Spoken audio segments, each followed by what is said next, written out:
တော်လိုင်းရေးဆိုတဲ့စကားကြောင့်နဲ့နော်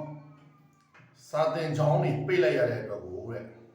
တိုင်းပြည်နစ်နာလဲဆိုပြီးတော့ဇော်မဲလုံးอ่ะ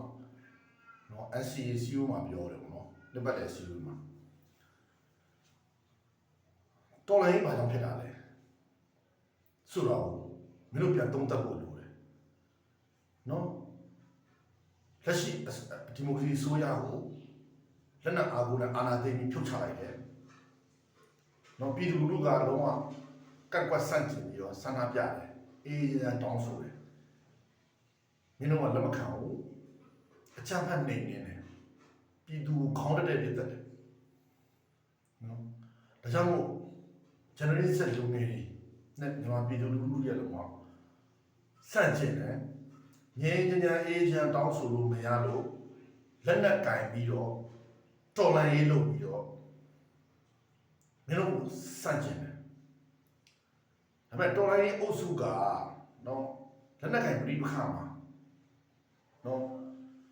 ဖြစ်ပေါ်လာမဲ့အဆိုးကျိုးတွေကိုသိတယ်ဒါပေမဲ့အတက်နိုင်ဆုံးစစ်ဖက်ရက်ဖက်ခွဲခြားပြီးတော့စီရေးဖို့ဆောင်တယ်ဒါပေမဲ့မင်းတို့စစ်တပ်ကအရက်ဖက်စစ်ဖက်မခွဲခြားဘူးလေချောင်းနဲ့စာသင်ကျောင်းတွေဘုန်းကြီးကျောင်းတွေနော်ခရစ်ယာန်ကျောင်းတွေနော်ခရီးသူငယ်နေနေအပြည်သူတွေရဲ့အပြစ်မဲ့နေအိမ်နေပေါ်မှာနော်ကိုလေချောင်းနဲ့ဘုံကျဲလို့နော်လူတွေနေလို့မရလို့ရွာမှာ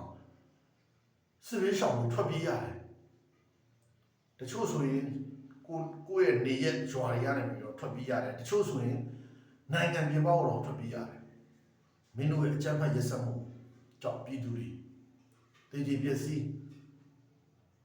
တယ်ဆိုတာကိုမလို့သိလားကျောင်းတော်လန်ရေးဘာကြောင့်ဖြစ်လာလဲတော်လန်ရေးဘယ်ကလာတာလဲဘယ်ကစလာတာလဲဆိုတာအဲ့စကလုံးပြောရမှာမင်းတို့နော်မင်းတို့ကတော်လန်ရေးကြောင့်ပဲစာသင်ကျောင်းပိတ်ရတယ်အဲ့စာသင်ကျောင်းပိတ်တာမင်းတို့ဘုံကျဲလို့လက်နက်ကြီးနဲ့အပြစ်လို့တော်လန်ရေးဘက်မှာလက်နက်ကြီးလည်းမရှိဘူးလေရင်လည်းမရှိဘူးနော်စကားကိုလောင်းလဲပြောတဲ့ကောင်